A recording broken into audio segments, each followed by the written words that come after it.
ರಾಮಾಯಣ ಚಿಂತನೆಯಲ್ಲಿ ಒಟ್ಟು ಸೇರಿರುವ ಎಲ್ಲರಿಗೂ ಕೂಡ ವಂದನೆಗಳು. ನಾವು ಯುದ್ಧಕಾಂಡದ ಕೊನೆಯ ಭಾಗದಲ್ಲಿ ಇದ್ದೇವೆ. ನಿನ್ನೆಯ ದಿನ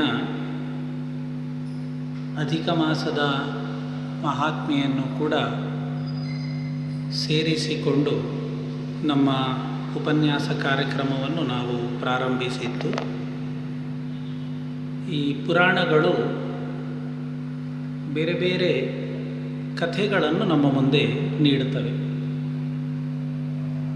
ಆ ಕಥೆಗಳನ್ನು ನಾವು ತದ್ವತ್ತಾಗಿ ಸ್ವೀಕಾರ ಮಾಡುವಂಥದ್ದಲ್ಲ. ಅದರ ಹಿನ್ನೆಲೆಯಲ್ಲಿ ಒಂದು ಮಾರ್ಮಿಕವಾದ ಅರ್ಥ ಅಥವಾ ಒಂದು ಸಂದೇಶ ನಮ್ಮ ಬದುಕಿಗೆ ಅವರು ಕೊಟ್ಟಿರ್ತಾರೆ. ಅದಾಯಿತು ನಮ್ಮ ಭಾಷೆಯಲ್ಲಿ ನಾವು ಹೇಳುವಂಥದ್ದು ನಮ್ಮ ಜೀವನದ ಪಾಠ ಅಂತ. ಅಂತಹ ಒಬ್ಬ ವ್ಯಕ್ತಿಯ ಬದುಕಿನ ಕಥೆಯನ್ನು ಪುರಾಣ ಈ ಅಧಿಕ ಮಾಸ ಮಹಾತ್ಮೆಯ ಪ್ರಸಂಗದಲ್ಲಿ ನಮಗೆ ತಿಳಿಸಿಕೊಡುತ್ತದೆ. ಇದರಲ್ಲಿ ಒಂದೂರಿನಲ್ಲಿ ಒಬ್ಬ ಬ್ರಾಹ್ಮಣನಿರ್ತಾನೆ. ಸಾಮಾನ್ಯವಾಗಿ ಎಲ್ಲ ಕಥೆಗಳು ಪ್ರಾರಂಭ ಆಗೋದು ಹಾಗೆ, ಒಂದಾನೊಂದು ಊರಿನಲ್ಲಿ ಒಬ್ಬ ಬಡ ಬ್ರಾಹ್ಮಣ ಇದ್ದ ಅಂತ. ಆದರೆ ಇಲ್ಲಿ ಹಾಗಲ್ಲ. ಇವ ಶ್ರೀಮಂತ, ದೊಡ್ಡ ಸಂಪತ್ತಿ, ಬೇಕಾದಷ್ಟು ಹಣ ಎಲ್ಲ ಹೊಂದಿದ್ದ. ಆದರೆ ಏನು ಸಮಸ್ಯೆ ಅಂದರೆ ಕಡು ಲೋಭಿ. ನಮ್ಮ ಭಾಷೆಯಲ್ಲಿ ನಾವು ಹೇಳ್ತೇವಲ್ಲ, ಉಂಡ ಕೈಯಲ್ಲಿ ಕಾಗೆ ಓಡಿಸುವುದಿಲ್ಲ ಅಂತ. ಆ ರೀತಿ ಅತ್ಯಂತ ಲೋಭಿಯಾದ ಒಬ್ಬ ಶ್ರೀಮಂತ ಬ್ರಾಹ್ಮಣ ಒಂದೂರಿನಲ್ಲಿ ವಾಸ ಮಾಡ್ತಾ ಇದ್ದ. ಎಷ್ಟು ಸಂಪತ್ತನ್ನು ಸಂಪಾದಿಸಿದ್ದ ಅಂತಂದರೆ ಅದನ್ನು ಮನೆಯ ಹೊರಗಡೆ ಬೇರೆ ಬೇರೆ ಜಾಗಗಳಲ್ಲಿ ಮಣ್ಣು ಅಗೆದು ಭೂಗತ ಮಾಡಿ ಇಟ್ಟು ಸುರಕ್ಷಿಸ್ತಾ ಇದ್ದ. ಅಷ್ಟು ದೊಡ್ಡ ಸಂಪತ್ತನ್ನು ಪಡೆದಿದ್ದ. ಆದರೆ ದೇವರು ಕೆಲವರ ಬುದ್ಧಿಯನ್ನು ಹೇಗೆ ಭ್ರಮಿಸಿಬಿಡ್ತಾನೆ ಅಂತಂದರೆ, ಬುದ್ಧಿಯನ್ನು ಹೇಗೆ ಹಾಳು ಮಾಡಿಬಿಡ್ತಾನೆ ಅಂದರೆ, ಇವನಿಗೆ ಇಷ್ಟಿದ್ರೂ ಕೂಡ ಮನಸ್ಸಿನಲ್ಲಿ ಒಂದು ಭಯ. ನಾಳೆ ನನ್ನ ಜೀವನದಲ್ಲಿ ಹಣ ಇಲ್ಲದೆ ಹೋದರೆ, ಮದುವೆ ಆಗಿದೆ, ನಾಳೆ ಇನ್ನು ಮಕ್ಕಳು ಹುಟ್ಟಿದರೆ ಆ ಮಕ್ಕಳಿಗೆ ಬೇಕಾದಷ್ಟು ಸಂಪತ್ತು ನನಗೆ ಕೊಡಲಿಕ್ಕಾಗದೇ ಇದ್ದರೆ, ಇಂತಹ ಒಂದು ವಿಚಿತ್ರ ಭಯದಿಂದ ಮದುವೆಯಾಗಿದ್ದಾನೆ. ಒಳ್ಳೆ ಗುಣವಂತೆಯಾದ ಹೆಂಡತಿ ಇದ್ದಾಳೆ, ಸಂತಾನವನ್ನು ಪುಣ್ಯಾತ್ಮ ಪಡ್ಕೊಳ್ಳಿಲ್ಲ. ಸಂಪತ್ತು ಖಾಲಿಯಾಗ್ತದೆ, ಸಂಪತ್ತು ಬೇಕಾದಷ್ಟು ಉಳಿಲಿಕ್ಕಿಲ್ಲ ಅನ್ನುವ ಭಯದಿಂದ ಹೆಂಡತಿಯಲ್ಲಿ ಸಂತಾನವನ್ನು ಕೂಡ ಪಡೆದುಕೊಳ್ಳದಷ್ಟು ಜಿಪುಣತನ ಅವನ ಬದುಕಿನಲ್ಲಿ ಆವರಿಸಿಬಿಟ್ಟಿತು. ಅವನ ಹೆಂಡತಿಯ ಪರಿಸ್ಥಿತಿ ದೇವರಿಗೆ ಪ್ರೀತಿ. ಈ ಜಿಪುಣಾಗ್ರೇಸರನಾದ ಗಂಡನನ್ನು ಕೈ ಹಿಡಿದು ಪಾಪ ಒಂದು ದಿನವೂ ಆ ಹೆಣ್ಮಗಳು ಸಂತೋಷವನ್ನು ನೆಮ್ಮದಿಯನ್ನು ಪಡೀಲಿಕ್ಕೆ ಸಾಧ್ಯ ಆಗಲೇ ಇಲ್ಲ. ದಿನದಿಂದ ದಿನಕ್ಕೆ ಇವನ ಜಿಪುಣತನ ಮತ್ತು ಲೋಭತನ ಹೆಚ್ಚಾಗ್ತಾ ಹೋದಾಗೆ ಎಲ್ಲ ಬಂಧುಗಳು ಕೂಡ ಅವನನ್ನು ಬಿಟ್ಟು ಹೋದರು. ಆತ್ಮೀಯರೆಲ್ಲರೂ ದೂರ ಹೋದರು. ಕೊನೆಗೆ ಕೈ ಹಿಡಿದ ಹೆಂಡತಿಯು ಕೂಡ ಇನ್ನು ಇವನ ಜೊತೆಗೆ ಬದುಕು ಸಾಗಿಸಲಿಕ್ಕೆ ಸಾಧ್ಯ ಇಲ್ಲ ಅಂತ ತೀರ್ಮಾನಿಸಿ ಅವನನ್ನು ಬಿಟ್ಟು ಹೊರಟು ಹೋಗ್ತಾಳೆ. ಪುಣ್ಯಾತ್ಮ ಖುಷಿಪಟ್ಟಂತೆ, ಅಷ್ಟು ಹಣ ಉಳಿಯಿತಲ್ಲ ಅಂತ. ಆಗ ಅಷ್ಟು ಹೊತ್ತಿಗೆ ಅವನಿಗೊಂದು ವಿಷಯ ಸಿಗ್ತದೆ.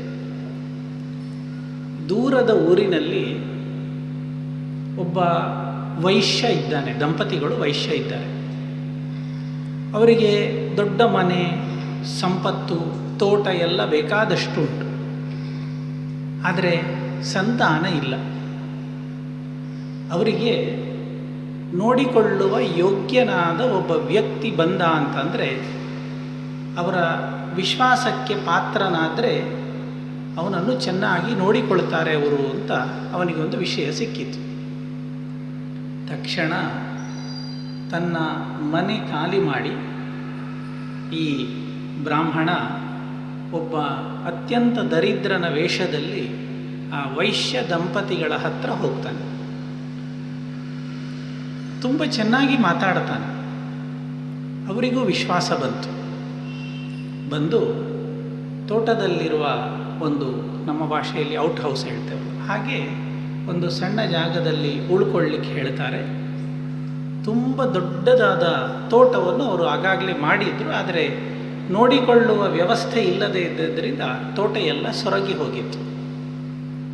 ಇವ ಬಂದವ ಮಾರನೆಯ ದಿನದಿಂದಲೇ ಚೆನ್ನಾಗಿ ಕೆಲಸ ಶುರು ಮಾಡ್ತಾನೆ. ಒಂದು 4-5 ತಿಂಗಳು ಕಳೆಯುವಾಗ ಆ ವೃದ್ಧ ದಂಪತಿಗಳಿಗೂ ಆಶ್ಚರ್ಯ ಆಗುವ ರೀತಿಯಲ್ಲಿ ಚೆನ್ನಾಗಿ ತೋಟವನ್ನೆಲ್ಲ ಬೆಳೆಸಿ ಹಸಿರಾಗಿ ಕಂಗೊಳಿಸುವ ಹಾಗೆ ಮಾಡ್ತಾನೆ. ದಂಪತಿಗಳಿಗೆ ಆಶ್ಚರ್ಯ ಆಯಿತು, ಜೊತೆಗೆ ಸಂತೋಷವೂ ಆಯಿತು.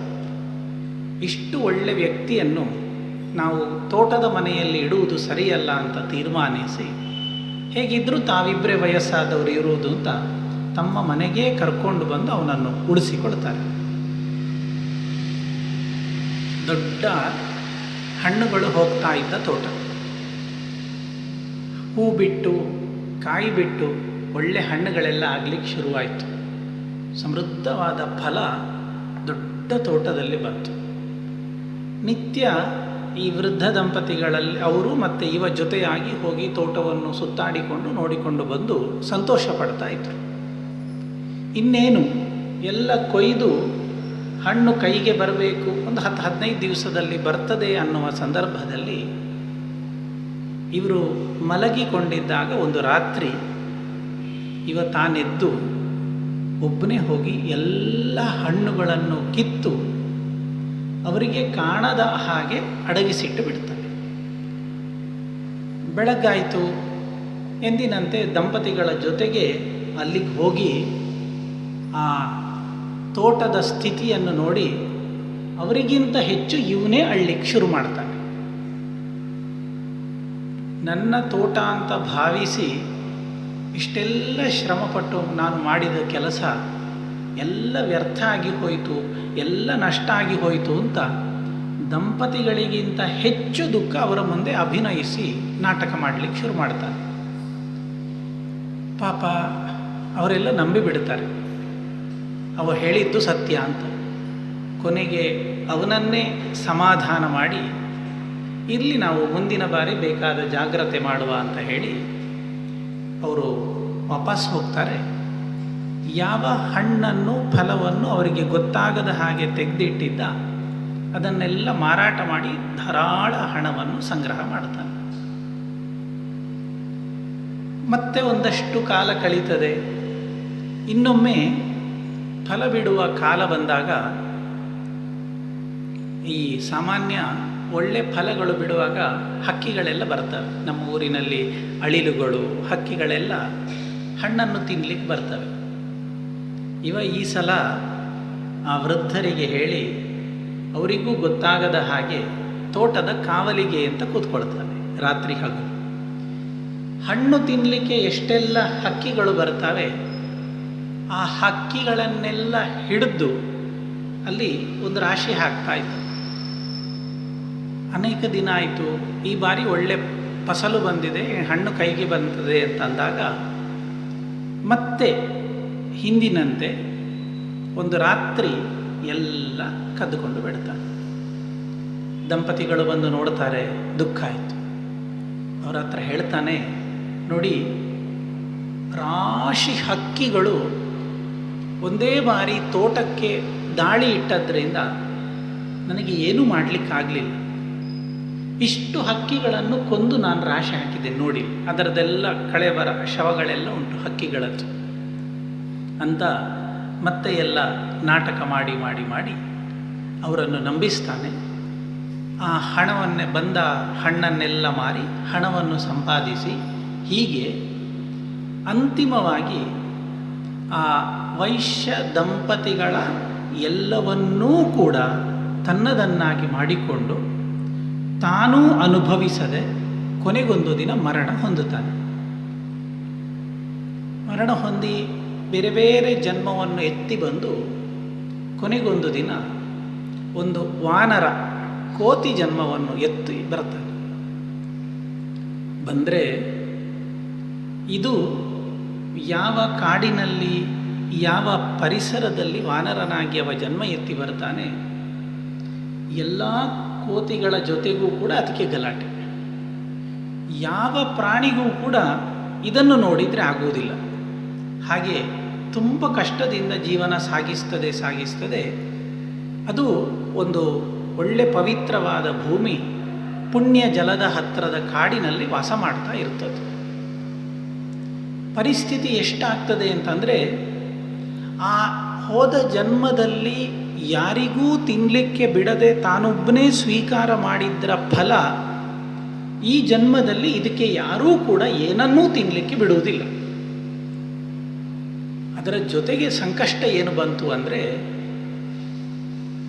ನಿಧಾನಕ್ಕೆ ವಯಸ್ಸಾಗ್ತಾ ಈ ವಾನರನ ಎಲ್ಲ ಹಲ್ಲುಗಳಲ್ಲಿ ನೋವು ಶುರುವಾಗ್ತದೆ. ಕೆಲವು ಹಲ್ಲುಗಳು ಉದುರಿತು, ಕೆಲವು ಹಲ್ಲುಗಳಲ್ಲಿ ನೋವು ಶುರುವಾಗಿ ಅತ್ಲಾಗಿ ಹಣ್ಣನ್ನು ಫಲವನ್ನು ಕಚ್ಚಿ ತಿನ್ನಲಿಕ್ಕೂ ಆಗದ ಪರಿಸ್ಥಿತಿ ಬಂದು ಅತ್ಯಂತ ದುಃಖ ಪಡುವಂತಹ ಪರಿಸ್ಥಿತಿಯಲ್ಲಿ ಇನ್ನು ನೀರು ಬಿಟ್ಟರೆ ಮತ್ತೇನೂ ಕುಡಿಲಿಕ್ಕೆ ಸಾಧ್ಯ ಇಲ್ಲ ಅಂತ ಭಾವಿಸಿ ಆ ಪುಣ್ಯ ಜಲದ ನೀರನ್ನು ಕುಡಿಲಿಕ್ಕೆ ಪ್ರಾರಂಭ ಮಾಡ್ತದೆ.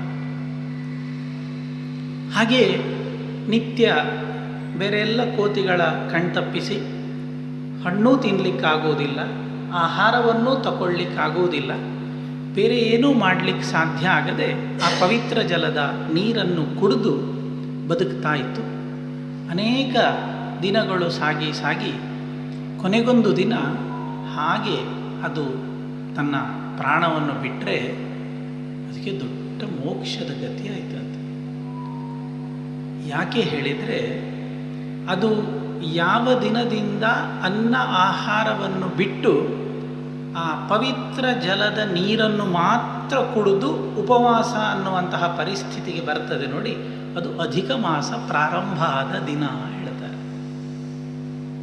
ಅಂತಹ ದಿನದಲ್ಲಿ ಯಾವುದೋ ಒಂದು ಜನ್ಮದಲ್ಲಿ ಕಡುಲೋಭಿಯಾಗಿದ್ದ ಬ್ರಾಹ್ಮಣ ಹಲವಾರು ಜನ್ಮಗಳ ನಂತರ ಇಂತಹ ಪರಿಸ್ಥಿತಿಯಲ್ಲಿ ಬಂದರೂ ಆಗ ವಾನರನಾಗಿ ಜನ್ಮ ಎತ್ತಿ ಯಾವ ಆಹಾರ ತಗೊಳ್ಳಿಕ್ಕಾಗದೆ ತನ್ನ ಶರೀರದ ದುಸ್ಥಿತಿಯ ಕಾರಣದಿಂದ ಆ ಕೇವಲ ನೀರನ್ನು ಮಾತ್ರ ಕುಡಿದು ಬದುಕು ಸಾಗಿಸಿದಂತಹ ಸಮಯ ಅದು ಅಧಿಕ ಮಾಸ ಅನ್ನುವ ಕಾಲ ಆದ್ದರಿಂದ ಅದು ಗೊತ್ತಿಲ್ಲದೆ ಮಾಡಿದಂತಹ ಪುಣ್ಯವು ಅತಿಶಯವಾದಂತಹ ಫಲವನ್ನು ಆ ಬದುಕಿನಲ್ಲಿ ತಂದುಕೊಟ್ಟಿತ್ತು ಹೇಳ್ತಾರೆ. ಅದರಿಂದಾಗಿ ತನ್ನ ಜನ್ಮಾಂತರದ ಸ್ಮರಣೆಗಳು ಅತ್ಯಂತ ಸ್ಫುಟವಾಗಿ ಬದುಕಿನಲ್ಲಿ ಬಂದು ತಾನು ಮಾಡಿದ ತಪ್ಪಿನ ಬಗ್ಗೆ ತಾನು ಪ್ರಾಯಶ್ಚಿತ್ತವನ್ನು ಮಾಡಿಕೊಂಡು ಮತ್ತೆ ಮುಂದಿನ ಬದುಕನ್ನು ಒಳ್ಳೆಯ ರೀತಿಯಲ್ಲಿ ನಡೆಸಿತು ಅನ್ನುವುದು ಅಧಿಕ ಮಾಸದ ಮಹಾತ್ಮೆಯ ಬಗ್ಗೆ ಇರುವಂತಹ ಇನ್ನೊಂದು ಕಥೆ. ಒಟ್ಟಂದದಲ್ಲಿ ಈ ಕಥೆ ನಮ್ಮ ಬದುಕಿಗೆ ಕೊಡುವಂತಹ ಸಂದೇಶ ಏನು ಅದು ಮುಖ್ಯ ಆಗ್ತದೆ. ಯಾವುದೋ ಪುರಾಣದ ಯಾವುದೋ ಅಧ್ಯಾಯದಲ್ಲಿ ಹೇಳಿದ ಕಥೆ ಕೇಳಿಕೊಂಡು ಕೇವಲ ಒಂದು ಕೆನ್ನೆ ತಟ್ಟಿಕೊಂಡು ನಾವು ಮರೆತು ಬಿಟ್ಟು ಹೋಗುವುದು ಅಂದರೆ ಪುರಾಣಗಳಿಗೂ ನಮಗೂ ಏನೂ ಸಂಬಂಧ ಇಲ್ಲ ಅಂತ ಆಗಿಬಿಡ್ತದೆ. ಇವತ್ತು ನಾವು ನಮ್ಮ ಬದುಕಿನಲ್ಲಿ ಅಳವಡಿಸಿಕೊಳ್ಳಬೇಕಾದ ಮುಖ್ಯ ಅಂಶ ಏನು ಅಂದರೆ, ನಮ್ಮಲ್ಲಿ ಇರುವ ಸಂಪತ್ತು ಕೇವಲ ನಮ್ಮದು ಮಾತ್ರ ಅಲ್ಲ ಅನ್ನೋದು. ನಮ್ಮಲ್ಲಿರುವ ಸಂಪತ್ತು ಅದು ಎಲ್ಲರಿಗೂ ಸೇರಿತ್ತು. ಸತ್ಯ, ನಾವು ಮಾಡಿದ್ದು ಹೌದು, ನಾವು ಸಂಪಾದಿಸಿದ್ದು ಹೌದು, ನಾವು ಪರಿಶ್ರಮ ಬಿಟ್ಟದ್ದು ಎಲ್ಲ ಸತ್ಯ, ಇಲ್ಲ ಅಂತಲ್ಲ. ನಮ್ಮದಲ್ಲ ಅಂದ ಕೂಡಲೇ ನಮ್ಮ ಮನೆ, ನಮ್ಮ ವಸ್ತು, ನಮ್ಮ ಜಾಗವನ್ನೆಲ್ಲ ಇನ್ನೊಬ್ಬರ ಹೆಸರಿಗೆ ಪರಭಾರೆ ಮಾಡಲಿಕ್ಕೂ ಆಗೋದಿಲ್ಲ. ಆದರೆ ಆ ಬಂದ ಸಂಪತ್ತಿನಲ್ಲಿ ಒಂದು ಸಣ್ಣ ಅಂಶವನ್ನು ಇನ್ನೊಬ್ಬರಿಗಾಗಿ ಎತ್ತಿಟ್ಟು ಬದುಕಿದಾಗ ಆ ಬದುಕು ತುಂಬ ಒಳ್ಳೆಯದಾಗ್ತದೆ. ಒಂದು ಸುಭಾಷಿತ ಇದರ ಬಗ್ಗೆ ಅರ್ಥಪೂರ್ಣವಾದ ಒಂದು ಮಾತನ್ನು ನಮ್ಮ ಮುಂದೆ ಹೇಳ್ತದೆ. ದಾನಂ ಭೋಗೋ ನಾಶಃ ತಿಸ್ರೋ ಗತಯೋ ಭವಂತಿ ವಿತ್ತಸ್ಯ. ಒಂದು ಸಂಪತ್ತಿಗೆ ಮೂರೇ ಗತಿಯಂತೆ. ಒಂದು ದಾನ ಕೊಡುವಂಥದ್ದು ಸಮಾಜಕ್ಕೆ, ಅಥವಾ ಭೋಗ ತಾನು ಅನುಭವಿಸುವಂಥದ್ದು, ತಾನು ಅಂದರೆ ತನ್ನ ಮನೆ, ತನ್ನ ಪರಿವಾರ ಎಲ್ಲ, ಅಥವಾ ಕೊನೆಯದ್ದಾಗಿ ನಾಶ, ಅದು ನಾಶ ಆಗಿ ಹೋಗ್ತದೆ. ಇನ್ಕಮ್ ಟ್ಯಾಕ್ಸಿನವ್ರು ಬರ್ತಾರೆ, ಇ ಡಿ ಅವರು ಬರ್ತಾರೆ, ಗವರ್ಮೆಂಟ್ ಬಂದು ಎಲ್ಲ ಹೊತ್ತುಕೊಂಡು ಹೋಗ್ತದೆ. ಯಾರು ಯೋ ನ ದದಾತಿ ನ ಭುಂಕ್ತೆ, ಯಾರು ಕೈ ಎತ್ತಿ ದಾನ ಕೊಡುವುದಿಲ್ಲ, ತನ್ನ ಬದುಕಿನಲ್ಲಿ ತಾನು ಸ್ವೀಕಾರವನ್ನು ಅನುಭೋಗವನ್ನು ಮಾಡುವುದಿಲ್ಲ, ಅಂಥವನ ಹಣ ನಾಶ ಆಗಿ ಹೋಗುವುದು ನಿಶ್ಚಯ ಅಂತ ಒಂದು ಉಪನಿಷತ್ತು, ಒಂದು ಸುಭಾಷಿತ ನಮ್ಮ ಮುಂದೆ ಉಪದೇಶ ಮಾಡ್ತದೆ. ಅದರಿಂದ ಈ ಅಧಿಕ ಮಾಸದ ಮಹಾತ್ಮೆಯಲ್ಲಿ ನಾವು ತಿಳ್ಕೊಳ್ಬೇಕಾದಂತಹ ದೊಡ್ಡ ಅಂಶ ಏನು ಅಂದರೆ, ಒಂದು ಸಣ್ಣ ದಾನ ನಮ್ಮ ಬದುಕಿನ ಒಂದು ಪಾಠ ಆಗಬೇಕು. ದೊಡ್ಡದಲ್ಲ. ಈ ನಮ್ಮಲ್ಲಿ ಅನೇಕ ಹೆಂಗಸರು ಅಡುಗೆ ಮಾಡುವಾಗ ನಾವು ನೋಡ್ತಾ ಇತ್ತು, ಅನೇಕರು ಹೇಳುವುದನ್ನು ನಾವು ಕೇಳಿತ್ತು. ಅಡುಗೆ ಮಾಡುವಾಗ ಎಲ್ಲ ಅಕ್ಕಿ, ಮನೆಯಲ್ಲಿ 4 ಜನ ಇದ್ದಾರೆ, 6 ಜನ ಇದ್ದಾರೆ, ಎಷ್ಟು ಬೇಕು ಅನ್ನಕ್ಕೆ? 2 ಪಾವು ಬೇಕು. ಹಾಕಿದ ನಂತರ 1 ಮುಷ್ಟಿ ಎಕ್ಸ್ಟ್ರಾ ಹಾಕ್ತಾ ಇದ್ರಂತೆ, ಯಾರಾದರೂ ಅತಿಥಿಗಳು ಬಂದರೆ ಅಂತ. ಅಂದರೆ ಆ ಒಂದು ಭಾವನೆ ಏನುಂಟು, ಯಾರಾದರೂ ಬಂದರೆ ಹೊತ್ತಿನಲ್ಲಿ ಅವರನ್ನು ಬರೀ ಹೊಟ್ಟೆಯಲ್ಲಿ ಕಳಿಸಬಾರದು, ಏನಾದರೂ ಕಿಂಚಿತ್ ಅವನನ್ನು ಹಾಕಿ ಕಳುಹಿಸಬೇಕು ಅನ್ನುವ ಆ ಭಾವನೆ ಏನುಂಟು, ಅದು ಈ ನಮ್ಮ ಸಂಪ್ರದಾಯದಲ್ಲಿ ಅನೇಕ ವರ್ಷಗಳಿಂದ ಸ್ಥಿರವಾಗಿ ಬಂದಿದೆ. ಯಾವತ್ತೂ ಕೂಡ ನಾವು ಯಾವ ವ್ಯಕ್ತಿಯನ್ನು ನೆನಪಿಸಿಕೊಳ್ತೇವೆ ಅಂದರೆ, ಸಮಾಜಕ್ಕಾಗಿ ಯಾರು ದೊಡ್ಡ ತ್ಯಾಗವನ್ನು ಮಾಡಿದ್ದಾನೆ ಅವನನ್ನು ನೆನಪಿಸಿಕೊಳ್ತೇವೆ. ಯಾರು ಶ್ರೀಮಂತಾಗಿ ತನ್ನನ್ನು ತಾನು ಮಾತ್ರ ಬದುಕಿಸ್ತಾನೆ ಅವನನ್ನು ನಮ್ಮ ಸಮಾಜ ನೆನಪಿಸಿಕೊಳ್ಳುವುದಿಲ್ಲ. ಆದ್ದರಿಂದ ಅಧಿಕ ಮಾಸದ ಈ ಸಂದರ್ಭದಲ್ಲಿ ದಾನ, ಅದು ದುಡ್ಡಿದ್ದವರು ಎಷ್ಟೋ ಕೊಟ್ಟಾರೆ. ನಿಮ್ಮಂಥವರೆಲ್ಲ ನಾವು ಸಣ್ಣವರು. ನಮ್ಮಿಂದ ಆಗುವಾಗ ದೇವಸ್ಥಾನಕ್ಕೆ ಹೋದಾಗ ಕೈಯಲ್ಲಿರುವ 6 ಬಾಳೆಹಣ್ಣಿದ್ದರೆ ದಾರಿಯಲ್ಲಿ ಬರುವ 1 ದನಕ್ಕೆ 1 ಬಾಳೆಹಣ್ಣು ಕೊಡಲಿಕ್ಕೆ ಏನು ಕಷ್ಟ ಆಗಲಿಕ್ಕಿಲ್ಲ. ಯಾರೋ ಒಂದು ದೇವಸ್ಥಾನದಲ್ಲಿ ಒಳ್ಳೆ ಅರ್ಚನೆ ಪೂಜೆ ಮಾಡ್ತಾ ಇದ್ದಾರೆ, ಒಂದು ಸಣ್ಣ ಕಾಯಿಯನ್ನು, ಒಂದು ಸಣ್ಣ ಕಾಣಿಕೆಯನ್ನು ಕೊಡಲಿಕ್ಕೆ ನಮಗೆ ಕಷ್ಟ ಆಗಲಿಕ್ಕಿಲ್ಲ. ಅದು ನಾವು ಮಾಡ್ತಾ ಮಾಡ್ತಾ ಬಂದಾಗ ನಮ್ಮ ಮಕ್ಕಳು ಆ ಪರಿಪಾಠವನ್ನು ನಿರಂತರವಾಗಿ ಮುಂದುವರಿಸಿಕೊಂಡು ಬರ್ತಾರೆ.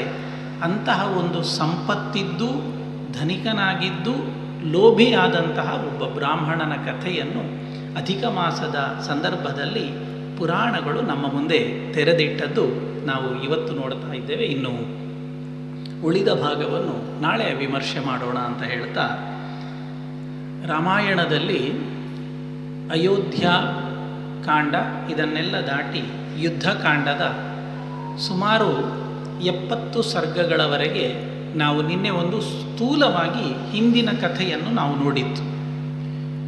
ವಿಭೀಷಣ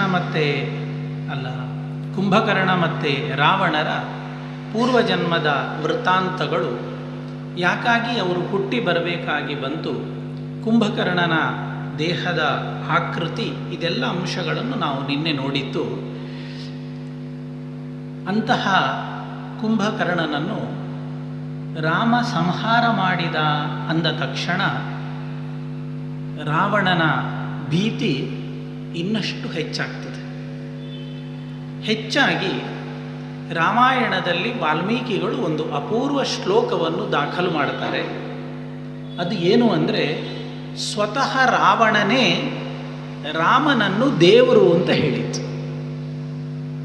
ನಮ್ಮಲ್ಲಿ ಇವತ್ತು ಅನೇಕ ಜನ ರಾಮನನ್ನು ದೇವರು ಮಾಡಿದ್ದು ವಾಲ್ಮೀಕಿಯಲ್ಲ, ಭಕ್ತರು ಅಂತ ಕರೀತಾರೆ. ರಾಮ ಸಾಕ್ಷಾತ್ ಭಗವಂತನ ಅವತಾರ ಅಂತ ವಾಲ್ಮೀಕಿ ಸ್ಪಷ್ಟ ಅನೇಕ ಸಂದರ್ಭಗಳಲ್ಲಿ ಹೇಳಿದ್ದಾನೆ. ಅದರಲ್ಲಿ ಒಂದು ರಾವಣನ ಬಾಯಿಯಿಂದಲೇ ಹೇಳಿಸ್ತಾನೆ, ತಮ್ಮನ್ಯೇ ರಾಘವಂ ವೀರಂ ನಾರಾಯಣಂ ಅನಾಮಯಂ. ಇಂತಹ ಪರಾಕ್ರಮಶಾಲಿ ಕುಂಭಕರ್ಣನಂತಹ ನನ್ನ ತಮ್ಮ ಅತುಲ ಪರಾಕ್ರಮಿ, ಅಸದೃಶ ಶರೀರವನ್ನು ಹೊಂದಿರುವ ವ್ಯಕ್ತಿಯನ್ನು ಕೇವಲ ಒಬ್ಬ ಮನುಷ್ಯ ಬಾಣ ಮಾತ್ರದಿಂದ ಸಂಹಾರ ಮಾಡಿದ್ದಾನೆ ಅಂದರೆ ತಮ್ಮನ್ಯೇ ರಾಘವಂ ವೀರಂ ನಾರಾಯಣಂ ಅನಾಮಯಂ. ಅವ ಸಾಕ್ಷಾತ್ ನಾರಾಯಣನೇ ಆಗಿರಬೇಕಲ್ಲದೆ ಬೇರೆ ಯಾರಿಂದಲೂ ಈ ಕೆಲಸ ಮಾಡುವುದು ಸಾಧ್ಯ ಇಲ್ಲ. ತದ್ಭಯಾತ್ ಪುರಿ ಲಂಕಾ ಪಿಹಿ ತದ್ವಾರ ತೋರಣ. ಅದರಿಂದ ಒಂದು ಕೆಲಸ ಮಾಡಿ, ಇಷ್ಟೆಲ್ಲ ಯುದ್ಧಗಳಾಗಿ ಯಾವಾಗ ಇನ್ನು ಲಂಕೆಯ ಒಳಗೆ ರಾಮ ಪ್ರವೇಶಿಸ್ತಾನೆ ಅಂತ ಹೇಳಲಿಕ್ಕೆ ಸಾಧ್ಯ ಇಲ್ಲ. ನಾವೆಲ್ಲ ಸೋಲುವ ಹಂತಕ್ಕೆ ತಲುಪ್ತಾ ಇದ್ದೇವೆ. ನಮ್ಮ ಶಕ್ತಿ, ನಮ್ಮ ಪರಾಕ್ರಮವನ್ನು ನಾವು ಇನ್ನಷ್ಟು ಹೆಚ್ಚಿಸಿಕೊಳ್ಬೇಕು. ಎಲ್ಲ ಲಂಕೆಗಿರುವಂತಹ ಬಾಗಿಲುಗಳನ್ನು ಗಟ್ಟಿಯಾಗಿ ಮುಚ್ಚಿಬಿಡಿ ಹೇಳ್ತಾನೆ. ಆ ಸಂದರ್ಭದಲ್ಲಿ ರಾವಣ ಹೇಳುವ ಮಾತು, ರಾಮ ಸಾಮಾನ್ಯ ಅಲ್ಲ, ಅವ ಭಗವಂತನ ಅವತಾರವೇ ಹೌದು ಅಂತ. ಎಷ್ಟು ವಾಲ್ಮೀಕಿಗಳು ಸೂಕ್ಷ್ಮ ಅಂತಂದರೆ ಮುಂದೆ ಬರ್ತದೆ. ರಾವಣನನ್ನೂ ರಾಮ ಸಂಹಾರ ಮಾಡಿದ ನಂತರ ತನ್ನ ಗಂಡನನ್ನು ನೋಡಲಿಕ್ಕೆ ಮಂಡೋದರಿ ಬರ್ತಾಳೆ.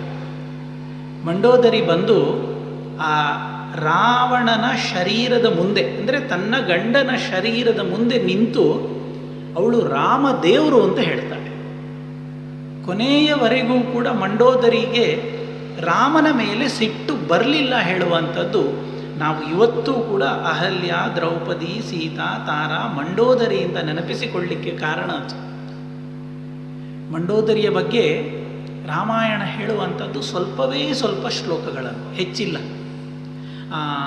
ದ್ರೌಪದಿಯ ಬಗ್ಗೆ ಮಹಾಭಾರತದಲ್ಲಿ ಎಷ್ಟುಂಟು, ಸೀತೆಯ ಬಗ್ಗೆ ರಾಮಾಯಣದಲ್ಲಿ ಎಷ್ಟುಂಟು, ಮಂಡೋದರಿಯ ಬಗ್ಗೆ ಅಷ್ಟಿಲ್ಲ, ಸ್ವಲ್ಪ ಇರುವಂಥದ್ದು. ಆದರೆ ಆ ಸ್ವಲ್ಪ ಶ್ಲೋಕದಲ್ಲೂ ಕೂಡ ಆ ಮಂಡೋದರಿ ಹೇಳುವಂತಹ ಮಾತು ಎಷ್ಟು ಅಪೂರ್ವವಾದದ್ದು ಅಂದರೆ, ಇಂತಹ ದೇವಲೋಕದಿಂದ ಬಂದಿರುವ ಈ ಪರಮಾತ್ಮನ ಮುಂದೆ ಯುದ್ಧ ಅನ್ನುವಂತಹ ಹುಚ್ಚಿನಲ್ಲಿ ಹೋಗಿ ನೀನು ನಿನ್ನ ಪ್ರಾಣವನ್ನು ಕಳ್ಕೊಂಡಿ ಅಂತ ತನ್ನ ಗಂಡನಿಗೆ ಯುದ್ಧ ರಂಗದಲ್ಲಿ ಅವನ ಮುಂದೆ ನಿಂತು ಮಾತಾಡುವಂತಹ ಧೈರ್ಯ ಇರುವ ಹೆಣ್ಣು ಹೇಳಿದರೆ ಮಂಡೋದರಿ. ಹಾಗೆ ಇಲ್ಲಿ ರಾವಣನ ಮನಸ್ಸಿಗೆ ಈಗ ಬಂದಾಗಿದೆ, ಯಾವ ವ್ಯಕ್ತಿ ನನ್ನ ಮುಂದೆ ಬಂದು ನಿಂತಿದ್ದಾನೆ, ನನ್ನ ತಮ್ಮನನ್ನು ಈಗಾಗಲೇ ಸಂಹಾರ ಮಾಡಿಯಾಗಿದೆ, ಇವ ವೈಕುಂಠ ಲೋಕದಿಂದ ಬಂದಿರುವ ನಾರಾಯಣನೇ ಹೌದು ಅಂತ. ನಮ್ಮ ದುರಂತ ಅಂದರೆ ರಾವಣನಿಗೆ ಗೊತ್ತಾದ ವಿಷಯ ನಮ್ಮ ಈಗಿನ ಬುದ್ಧಿಜೀವಿಗಳಿಗೆ ಗೊತ್ತಾಗೋದಿಲ್ಲ.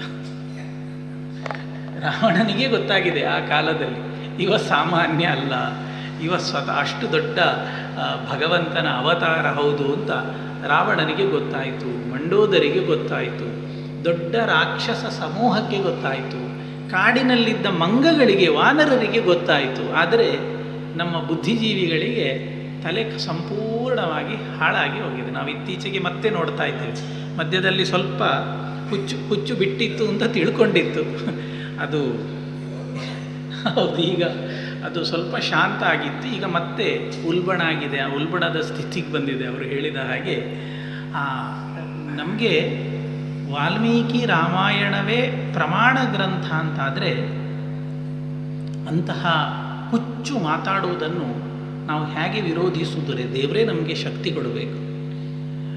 ಒಂದು ವಸ್ತುಸ್ಥಿತಿ ಏನು ಅನ್ನುವಂತಹ ಕಲ್ಪನೆಯೂ ಇಲ್ಲದೆ ಆಡುವ ಮಾತುಗಳು ಆ ರೀತಿಯಲ್ಲಿ ಇರ್ತದೆ.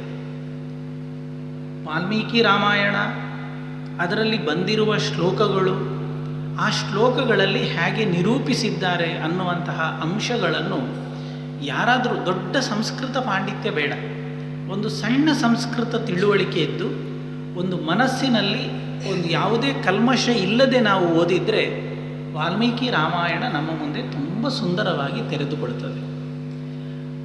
ಆ ನಮ್ಮ ಧರ್ಮವನ್ನು, ನಮ್ಮ ಸನಾತನ ಪರಂಪರೆಯನ್ನು ಹೀಯಾಳಿಸಬೇಕು ಅನ್ನುವ ದೃಷ್ಟಿಯಿಂದ ಮಾತಾಡುವುದು ಬಿಟ್ಟರೆ ಅದರಲ್ಲಿ ಸತ್ಯದ ಅಂಶ ಏನೂ ಇಲ್ಲ. ಅಂತಹ ರಾವಣನಿಗೆ ಅಸುರ ಕುಲದಲ್ಲಿ ಹುಟ್ಟಿದವ, ಕೆಟ್ಟದ್ದನ್ನು ಯೋಚನೆ ಮಾಡ್ತಾ ಇದ್ದವ, ಕೆಟ್ಟದ್ದನ್ನೇ ಮಾಡ್ತಾ ಇದ್ದವನಿಗೂ ಕೂಡ ರಾಮನ ವ್ಯಕ್ತಿತ್ವ ಅರ್ಥ ಆಯಿತು ಅಂದರೆ ಇವತ್ತಿನವರಿಗೆ ಅದು ಅರ್ಥ ಆಗುವುದಿಲ್ಲ. ಅಂದರೆ ರಾವಣನಿಗಿಂತ ಎಷ್ಟು ಕೆಳಗಿದ್ದಾರೆ ಅಂತ ಯೋಚನೆ ಮಾಡಿಕೊಳ್ಬೋದು ನಾವು ಅಷ್ಟೇ. ರಾವಣ ಅಲ್ಲ, ಅದಕ್ಕಿಂತಲೂ ಕೆಳಗೆ ಹೋಗಿದ್ದಾರೆ ಅವರು ತಮ್ಮ ಬುದ್ಧಿಯಿಂದ ಅಂತ ಹೇಳ್ತಾ, ಅಂತೂ ರಾವಣನಿಗೆ ಅಷ್ಟು ವಿಷಯಗಳು ಸ್ಪಷ್ಟ ಆಯಿತು. ಸರಿ, ಬೇಕಾದಂತಹ ಎಲ್ಲ ಸುರಕ್ಷತೆಯನ್ನು ತನ್ನ ಲಂಕಾ ಪಟ್ಟಣಕ್ಕೆ ಬೇಕಾದ ರೀತಿಯಲ್ಲಿ ರಾವಣ ಮಾಡ್ತಾ ಸಾಗಿದಾಗ ಯುದ್ಧ ಮುಂದುವರಿಯುತ್ತದೆ. ಅನೇಕ ರಾವಣನ ಪಕ್ಷದ ರಾಕ್ಷಸರು ಹೋರಾಡಲಿಕ್ಕೆ ಬಂದು ಅವನ ಜೊತೆಗೆ ಕಾದಾಡಿ ತಮ್ಮ ಪ್ರಾಣವನ್ನೆಲ್ಲ ಬಿಡ್ತಾ ಹೋಗ್ತಾರೆ. ಇನ್ನೂ ಸಹಿಸಲಿಕ್ಕೆ ಸಾಧ್ಯ ಇಲ್ಲ ಅನ್ನುವ ಪ್ರಸಂಗದಲ್ಲಿ ರಾವಣನ ಮಗ ಯುದ್ಧಕ್ಕೋಸ್ಕರ ಹೊರಟು ನಿಲ್ತಾನೆ.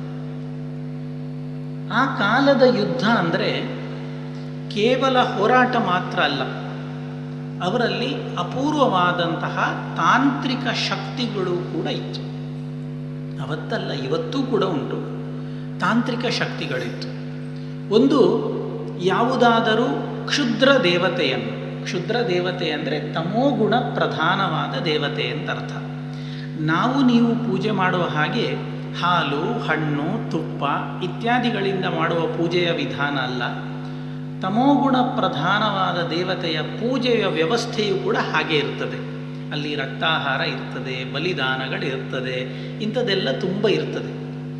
ಆ ರೀತಿಯಲ್ಲಿ ಒಂದು ಪ್ರತ್ಯೇಕ ದೇವತೆಯನ್ನು ನಿರಂತರ ಪೂಜಿಸಿ ಅದರ ಅನುಗ್ರಹವನ್ನು ಪಡೆದುಕೊಂಡು ಅದರ ಮೂಲಕವಾಗಿ ಬೇರೆ ಬೇರೆ ಕೆಲಸಗಳನ್ನು, ಎದುರಾಳಿಗಳನ್ನು ನಾಶ ಮಾಡುವ ಕೆಲಸ ಇತ್ಯಾದಿಗಳನ್ನೆಲ್ಲ ಪ್ರಾಚೀನ ಕಾಲದಿಂದಲೂ ಮಾಡ್ತಾ ಇದ್ದಂತಹ ದಾಖಲೆಗಳುಂಟು. ಇವತ್ತು ಅಂತಹ ಘಟನೆಗಳು ಸಮಾಜದಲ್ಲಿ ನಡೀತಾ ಉಂಟು ಅನ್ನೋದು ಸ್ಪಷ್ಟ ಗೊತ್ತುಂಟು.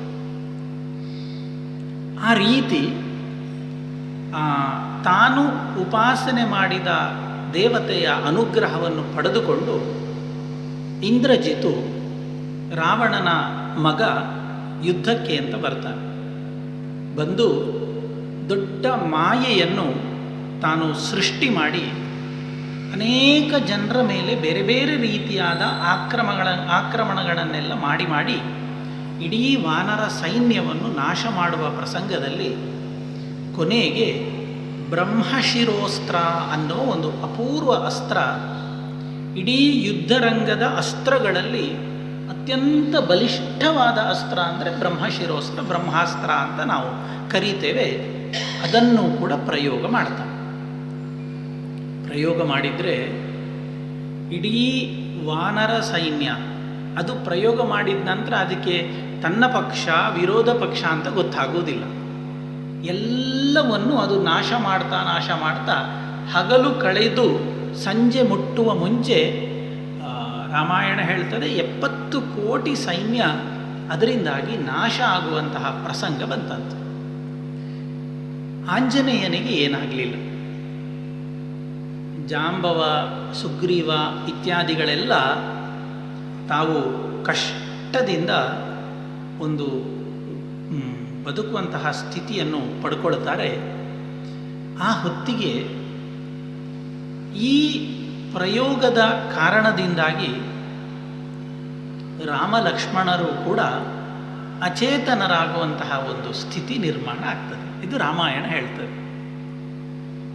ನೋಡಿ, ಆ ವಾಲ್ಮೀಕಿಗಳ ಕಥೆ ಹೇಳುವ ಕ್ರಮ ಎಷ್ಟು ಸುಂದರ ಅಂತಂದರೆ, ಅಲ್ಲ ಈಗಾಗಲೇ ರಾವಣನ ಬಾಯಿಯಿಂದ ರಾಮ, ಮಹಾವಿಷ್ಣು ಇದೆಲ್ಲ ಹೇಳಿ ಈಗ ಬ್ರಹ್ಮಾಸ್ತ್ರದಿಂದ ಅವನಿಗೂ ಕೂಡ ಮೂರ್ಛೆ ಬಂದದ್ದು ಹೇಗೆ ಅಂತ ನಮಗೆ ಸಂಶಯ ಬರ್ತದೆ. ಅದಕ್ಕೆ ವಾಲ್ಮೀಕಿಗಳು ಏನು ಮಾಡ್ತಾರೆ, ವಿಭೀಷಣನ ಬಾಯಿಯಿಂದ ಅದಕ್ಕೆ ಉತ್ತರ ಹೇಳಿಸ್ತಾರೆ. ಆಗ ರಾವಣನ ಬಾಯಿಯಿಂದ ರಾಮನನ್ನು ಹೊಗಳಿಸಿದ್ರು, ಈಗ ವಿಭೀಷಣನ ಬಾಯಿಯಿಂದ ಹೇಳ್ತಾರೆ, ಸ್ವಯಂಭುವೋ ವಾಕ್ಯ ಮತೋದ್ವಹಂತವು ಅಂತ. ಆ ಬ್ರಹ್ಮನ ವಾಕ್ಯವನ್ನು ಸತ್ಯ ಮಾಡಲಿಕ್ಕೋಸ್ಕರವಾಗಿ ಆ ಇಂದ್ರಜಿತು ಪ್ರಯೋಗ ಮಾಡಿದ ಬಾಣಕ್ಕೆ ತಾವು ಶರಣಾಗತರಾದದ್ದು ಹೊರತಾಗಿ ಬಾಣಕ್ಕೆ ರಾಮ ಲಕ್ಷ್ಮಣರು ಸೋತದ್ದಲ್ಲ ಅಂತ ವಿಭೀಷಣನ ಮೂಲಕವಾಗಿ ವಾಲ್ಮೀಕಿಗಳು ಉತ್ತರ ಕೊಡ್ತಾರೆ. ಹೀಗೆ ಎಲ್ಲರೂ ನಿಶ್ಚೇಷ್ಟಿತರಾದಾಗ ವಿಭೀಷಣ ಮತ್ತು ಆಂಜನೇಯ ಕತ್ತಲಾಗ್ತಾ ಬಂದಿದೆ. ಎಲ್ಲರನ್ನು ಹುಡುಕಿಕೊಂಡು ಬರ್ತಾ ಇದ್ದಾರೆ. ದಾರಿಯಲ್ಲಿ ಎಲ್ಲ ದೊಡ್ಡ ಸಮೂಹ ಬಿದ್ದುಕೊಂಡಿದೆ. ಹಾಗೆ ದಾರಿಯಲ್ಲಿ ಕತ್ತಲಿನಲ್ಲಿ ಒಂದು ದೀವಟಿಗೆ, ಪಂಜು ಅಂತ ಕರಿತೇವೆ ನಾವು, ಕೊಳ್ಳಿ, ಅದರ ಬೆಳಕಿನಲ್ಲಿ ಎಲ್ಲ ಹುಡುಕಿಕೊಂಡು ಬರುವಾಗ ಒಬ್ಬ ವೃದ್ಧ ವಾನರ ಮಲ್ಕೊಂಡು ನರಳ್ತಾ ಇದ್ದಾನೆ. ಹತ್ರ ಬಂದರೆ ಅದು ಜಾಂಬವಂತ. ವಿಭೀಷಣ ಮಾತಾಡಿಸ್ತಾನೆ. ನೋಡಿ, ವಾಲ್ಮೀಕಿ ರಾಮಾಯಣ ಎಷ್ಟು ಸುಂದರವಾಗಿ ಹೇಳ್ತದೆ. ವಿಭೀಷಣ ಮಾತಾಡಿಸ್ತಾನೆ. ಜಾಂಬವಂತನಿಗೆ ಮಾತನಾಡುವ ಶಕ್ತಿ ಇಲ್ಲ, ಆದರೂ ಮಾತಾಡ್ತಾನೆ, ಕಷ್ಟಪಟ್ಟು ಮಾತಾಡ್ತಾನೆ. ಅವ ಏನು ಕೇಳ್ತಾನೆ ಗೊತ್ತುಂಟು? ಇಂದ್ರಜಿತುವಿನ ಬಾಣ ಪ್ರಯೋಗ ಆಗಿದೆ, ರಾಮ ಲಕ್ಷ್ಮಣರಿದ್ದಾರ, ಅಂಗದ ಇದ್ದಾನ, ಏನು ಕೇಳುವುದಿಲ್ಲ. ಅವ ಕೇಳುವಂಥದ್ದು ಮೊದಲು ಕೇಳ್ತಾನೆ ವಿಭೀಷಣ, ಹನುಮಂತ ಬದುಕಿದ್ದಾನ ಅಂತ. ಹನುಮಂತ ಇದ್ದಾನ. ವಿಭೀಷಣನಿಗೆ ಆಶ್ಚರ್ಯ. ಅಲ್ಲ, ಜಾಂಬವಂತ ರಾಮನನ್ನು ಕೇಳಲಿಲ್ಲ, ಪರಾಕ್ರಮಿ ಲಕ್ಷ್ಮಣನನ್ನೂ ಕೇಳಲಿಲ್ಲ, ನನ್ನನ್ನೂ ಕೇಳಲಿಲ್ಲ, ಯಾರನ್ನು ಕೇಳದೆ ನೀನು ಕೇಳಿದ್ದು ಕೇವಲ ಆಂಜನೇಯನನ್ನು ಮಾತ್ರ ಯಾಕೆ ಹೇಳ್ತಾನೆ? ಆಗ ಜಾಂಬವಂತ ಕೊಡುವಂತಹ ಉತ್ತರ ಎಷ್ಟು ಸುಂದರ ನೋಡಿ. ತಸ್ಮಿನ್ ಜೀವತಿ ವೀರೇ ಹತಮಪ್ಯಹತಂ ಬಲಂ ಹನುಮತ್ಯುಜ್ಜಿತ ಪ್ರಾಣೇ ಜೀವಂತೋಪಿ ಮೃತಾವಯಂ. ವಿಭೀಷಣ, ಒಂದು ಮಾತು ನೆನಪಿಟ್ಟುಕೊಳ್ಳು. ಒಂದು ವೇಳೆ ನಮ್ಮ ಎಲ್ಲ ಸೈನ್ಯ ನಾಶ ಆಗಿ ಆಂಜನೇಯ ಒಬ್ಬ ಬದುಕಿ ಉಳಿದರೆ ನಾವು ಗೆದ್ದ ಹಾಗೆ. ಅದರ ಬದಲಿಗೆ ನಮ್ಮ ಎಲ್ಲ ಸೈನ್ಯ ಬದುಕಿ ಆಂಜನೇಯನನ್ನು ಒಬ್ಬನನ್ನು ನಾವು ಕಳ್ಕೊಂಡ್ರೆ ನಮ್ಮ ಬದುಕಿಗೂ ಯಾವುದೇ ಪ್ರಯೋಜನ ಇಲ್ಲ, ನಾವು ಬದುಕಿಯೂ ಸೋತಂತೆ. ಆದ್ದರಿಂದ ಹನುಮಂತ ಬದುಕಿದ್ದಾನೋ ಇಲ್ಲವೋ ಹೇಳು ಅಂತ ಹೇಳ್ತಾರೆ. ತಕ್ಷಣ ವಿಭೀಷಣ ಹನುಮಂತನನ್ನು ಮುಂದೆ ತರ್ತಾನೆ. ಅವರಿಬ್ಬರು ಮಾತಾಡಿ ಹೇಳ್ತಾರೆ, ಹನುಮಂತ, ತಡ ಮಾಡಬೇಡ. ಹಿಮವತ್ ಪರ್ವತದ ತಪ್ಪಲಿನಲ್ಲಿ ಒಂದು ಅಪೂರ್ವವಾದಂತಹ ಪರ್ವತ ಪ್ರದೇಶ ಉಂಟು. ಅಲ್ಲಿ ಸತ್ತವರನ್ನು ಬದುಕಿಸುವಂತಹ ಅಪೂರ್ವ ಗಿಡಮೂಲಿಕೆಗಳುಂಟು. ಅದು ಕೇವಲ ಸತ್ತವರನ್ನು ಬದುಕಿಸುವುದು ಮಾತ್ರ ಅಲ್ಲ, ಕೈ ತುಂಡಾದರೆ ಅದು ಜೋಡಿಸ್ತದೆ, ಗಾಯಗಳಾಗಿದ್ದಲ್ಲಿ ಗುಣಪಡಿಸ್ತದೆ. ನಾವು ಇವತ್ತು ಫ್ರ್ಯಾಕ್ಚರ್ ಕರಿತೇವಲ್ಲ, ಆ ರೀತಿಯಲ್ಲಿ ಆದದ್ದನ್ನು ಸರಿಪಡಿಸುವಂತಹ ಶಕ್ತಿ ಆ ಗಿಡಮೂಲಿಕೆಗಳಿಗುಂಟು. ನೀನು ಅಲ್ಲಿಗೆ ಹೋಗಿ ಅದನ್ನು ತಗೊಂಡು ಬರಬೇಕು ಅಂತ ಹೇಳ್ತಾನೆ. ಜಾಂಬವಂತ ಹೇಳಿದ ತಕ್ಷಣ ಹನುಮಂತ ಬೇರೆ ಯಾವುದನ್ನೂ ಯೋಚನೆ ಮಾಡದೆ ತಾನು ಹೊರಟು ನಿಲ್ತಾನೆ. ಹೊರಟು ನಿಂತು ಆ ಲಂಕೆಯ ಒಂದು ಪರ್ವತದ ತುದಿಗೆ ಸಾಗಿ ಹೇಗೆ ಸಮುದ್ರೋಲ್ಲಂಘನವನ್ನು ಮಾಡಿ ಲಂಕೆಗೆ ಬಂದಿದ್ದ ಅದೇ ಪ್ರಕಾರದಲ್ಲಿ ಆ ಪರ್ವತವನ್ನು ಹತ್ತಿ ಮತ್ತೆ ಹಿಮವತ್ ಪರ್ವತದ ಹತ್ರ ಸಾಕ್ತಾನೆ. ಅಲ್ಲಿ ನೋಡಿದರೆ ದೊಡ್ಡ ಪರ್ವತ, ಅನೇಕ ಪರ್ವತಗಳಲ್ಲಿ ಬೇಕಾದಂತಹ ಗಿಡಮೂಲಿಕೆಗಳುಂಟು. ಈ ಆಂಜನೇಯ ಬಂದದ್ದನ್ನು ನೋಡಿ ಆ ಯಾವ ಪರ್ವತದ ಭಾಗದಲ್ಲಿ ಗಿಡಮೂಲಿಕೆಗಳಿತ್ತು ಅದೆಲ್ಲ ಅಂತರ್ಧಾನ ಆಯ್ತಂತೆ, ಕಣ್ಣಿಗೆ ಕಾಣೋದಿಲ್ಲಂತೆ. ಇವತ್ತು ನಾವು ನಾಚಿಕೆ ಮುಳ್ಳು ಅಂತ ಕರೀತೇವೆ, ಮುಟ್ಟಿದ ಕೂಡಲೇ ಅದು ಮುದುಡಿಕೊಳ್ತದೆ. ಹಾಗೆ ಎಲ್ಲ ಗಿಡಮೂಲಿಕೆಗಳು ಕಣ್ಣಿಗೆ ಕಾಣದ ಹಾಗೆ ಅಂತರ್ಧಾನ ಆಯ್ತಂತೆ. ಇದು ಅಂತರ್ಧಾನ ಆಗುವುದು ಹೇಳಿದರೆ ಆಶ್ಚರ್ಯ ಅಲ್ಲ. ಈ ಕೆಲವು ಗಿಡಮೂಲಿಕೆಗಳನ್ನು ತರಲಿಕ್ಕೆ ಅದರದ್ದೇ ಕ್ರಮ ಉಂಟು. ಬೆಳಗ್ಗೆ ತರಬೇಕಾದ ಗಿಡಮೂಲಿಕೆಯನ್ನು ನಾವು ಸಂಜೆ ಕಿತ್ತು ತಂದರೆ ಅದರಲ್ಲಿರುವ ಔಷಧಿಯ ಗುಣ ಇರುವುದಿಲ್ಲ. ಉದಾಹರಣೆಗೆ ಬ್ರಾಹ್ಮಿ ಅಂತ ಒಂದುಂಟು, ನಮ್ಗೆ ಗೊತ್ತುಂಟು, ಒಂದೆಲಗ ಅಂತ ಕರೀತೇವೆ, ನಮ್ಮ ತುಳುವಿನಲ್ಲಿ ತಿಮರೆ ಅಂತ ಹೇಳ್ತೇವೆ ನಾವು. ಅದು ನಾವು ಬೆಳಗ್ಗೆ ಬೆಳಗ್ಗೆ ಕೊಯ್ದರೆ ಮಾತ್ರ ಅದರಲ್ಲಿ ಆ ಗುಣ ಇರ್ತದೆ ಹೊರತಾಗಿ ದಿವಸದ ಯಾವುದೋ ಹೊತ್ತಿನಲ್ಲಿ ಕೊಯ್ದರೆ ಆ ಔಷಧಿಯ ಗುಣಗಳು ಅದರಿಂದ ಹೊರಟು ಹೋಗ್ತದೆ. ಹೀಗೆ ಆ ಎಲ್ಲ ಗಿಡಮೂಲಿಕೆಗಳು ಅಂತರ್ಧಾನ ಆದಾಗ ಹನುಮಂತ ತನ್ನ ರೋಷವನ್ನು ಪ್ರಕಟಿಸ್ತಾನೆ. ರೋಷವನ್ನು ಪ್ರಕಟಿಸಿ ಯಾವ ಗಿಡಮೂಲಿಕೆಗಳಿದ್ದ ಪರ್ವತದ ಭಾಗ ಉಂಟು ಆ ಇಡೀ ಭಾಗವನ್ನೇ ತುಂಡು ಮಾಡಿ ತಾನು ಕೈಯಿಂದ ಹೊತ್ತು ತರ್ತಾನಂತೆ. ಆ ಪರಾಕ್ರಮವನ್ನು ನೋಡಿದ ದೇವತೆಗಳು ಆಕಾಶದಲ್ಲಿ ಕೈಯಲ್ಲಿ ಸುದರ್ಶನ ಚಕ್ರವನ್ನು ಹಿಡಿದುಕೊಂಡ ಮಹಾವಿಷ್ಣುವಿನ ಅವತಾರವನ್ನು ನೋಡಿದ ಹಾಗಾಗ್ತದೆ ಅಂತ ಭಕ್ತಿಯಿಂದ ಕೈ ಮುಗಿದ್ರು.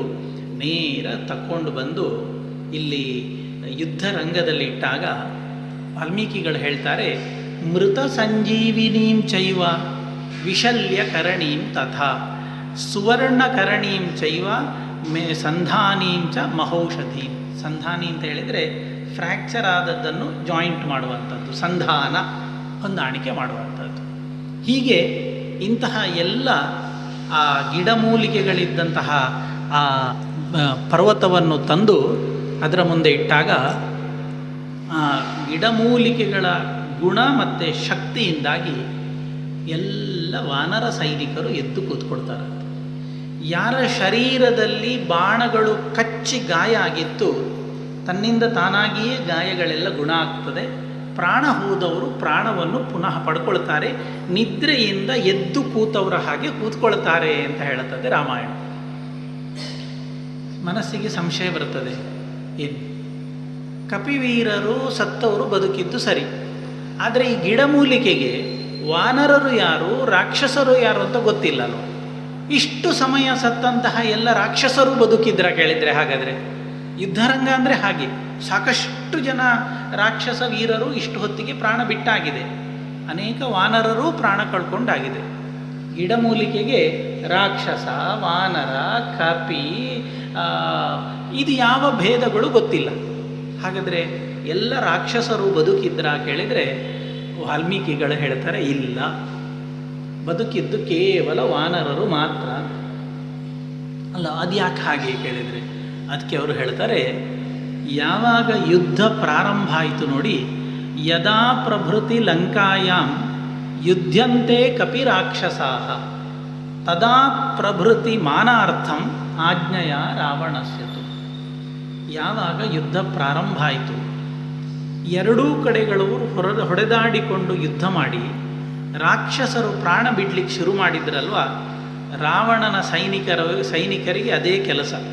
ರಾತ್ರಿ ಹೋಗಿ ತಮ್ಮ ಪಕ್ಷದ ಎಷ್ಟು ರಾಕ್ಷಸರ ಶವ ಉಂಟು ಎಲ್ಲ ತೆಗೆದು ಸಮುದ್ರಕ್ಕೆ ಬಿಸಾಡಿ ಬರ್ತಾ ಇದ್ರಂತೆ. ಯಾವ ಒಬ್ಬ ರಾಕ್ಷಸನ ಶರೀರವೂ ಕೂಡ ಯುದ್ಧರಂಗದಲ್ಲಿ ಉಳಿಬಾರದು. ಅಂದರೆ ಬೆಳಗ್ಗೆದ್ದು ವಾನರರಿಗೆ ನೋಡಿದಾಗ ತಮ್ಮ ಪಕ್ಷದ ಶರೀರಗಳು ಮಾತ್ರ ಕಾಣಬೇಕು. ಒಬ್ಬ ರಾಕ್ಷಸನೂ ಕೂಡ ಯುದ್ಧದಲ್ಲಿ ಸಾಯಲಿಲ್ಲ, ವಾನರರು ಮಾತ್ರ ಪ್ರಾಣ ಬಿಡ್ತಾ ಇದ್ದಾರೆ, ರಾಕ್ಷಸರನ್ನು ನಮಗೆ ಏನು ಮಾಡಲಿಕ್ಕೆ ಸಾಧ್ಯ ಇಲ್ಲ ಅನ್ನುವ ಭಯ ವಾನರರ ಮನಸ್ಸಿನಲ್ಲಿ, ರಾಮನ ಮನಸ್ಸಿನಲ್ಲಿ ಹುಟ್ಟಿಸ್ಲಿಕ್ಕೋಸ್ಕರವಾಗಿ ಯೇ ಹನ್ಯಂತೆ ರಣೇ ತತ್ರ ರಾಕ್ಷಸಾಹ ಕಪಿಕುಂಜರೈಃ ಹತಾಹತಾಸ್ತೆ ಕ್ಷಿಪ್ಯಂತೆ ಸರ್ವ ಏವತು ಸಾಗರೇ. ಸತ್ತವರನ್ನೆಲ್ಲ ಸಮುದ್ರಕ್ಕೆ ಹಾಕಿ ಅಂತ ರಾವಣ ಹೇಳಿದ್ರ ಪರಿಣಾಮ ಯುದ್ಧರಂಗದಲ್ಲಿ ಒಬ್ಬನೇ ಒಬ್ಬ ರಾಕ್ಷಸನ ಕಳೇಬರ ಶರೀರ ಸಿಗಲಿಲ್ಲ. ಉಳಿದಂತಹ ಎಲ್ಲ ವಾನರರು ಆಂಜನೇಯ ತಂದ ಈ ಪರ್ವತದ ಕಾರಣದಿಂದ ತಮ್ಮ ಪ್ರಾಣವನ್ನು ಪಡ್ಕೊಂಡ್ರು. ಪ್ರಾಣವನ್ನು ಉಳಿಸಿಕೊಂಡು ಮತ್ತೆ ನಿದ್ದೆಯಿಂದ ಎದ್ದ ಹಾಗೆ ಕೂತರು ಅಂತ ರಾಮಾಯಣ ದಾಖಲು ಮಾಡ್ತದೆ. ಮತ್ತು ಎಲ್ಲ ಕೆಲಸ ಆದ ನಂತರ ಹನುಮಂತ ಆ ಪರ್ವತವನ್ನು ಹಿಂದೆ ಕಳಿಸಿದಂತೆ. ಅದನ್ನು ನಮಗೆ ಪಂಡಿತಾಚಾರ್ಯರು ವಾಯುಸ್ತುತಿಯಲ್ಲಿ ಅದ್ಭುತವಾಗಿ ಹೇಳ್ತಾರೆ. ಹೇಗೆ ತಂದದ್ದು ಅಲ್ಲಿಂದ ತಂದದ್ದು ಸತ್ಯ, ವಾಪಸ್ ಇಡಲಿಕ್ಕೆ ಮತ್ತೆ ಅಷ್ಟು ದೂರ ಹೋಗಿ ಪರ್ವತವನ್ನಿಟ್ಟು ಬರುವಷ್ಟು ಪುರುಸೊತ್ತಿಲ್ಲ. ಯುದ್ಧ ಪ್ರಾರಂಭ ಆಗಬೇಕು, ರಾಮ ಲಕ್ಷ್ಮಣರು ಎದ್ದು ಕೂತಾಗಿದೆ. ಆಗ ಪಂಡಿತಾಚಾರ್ಯರು ಹೇಳ್ತಾರೆ, ಸ್ವಸ್ವಸ್ಥಾನ ಸ್ಥಿತಾತಿ ಸ್ಥಿರ ಶಕಲಶಿಲಾ ಜಾಲ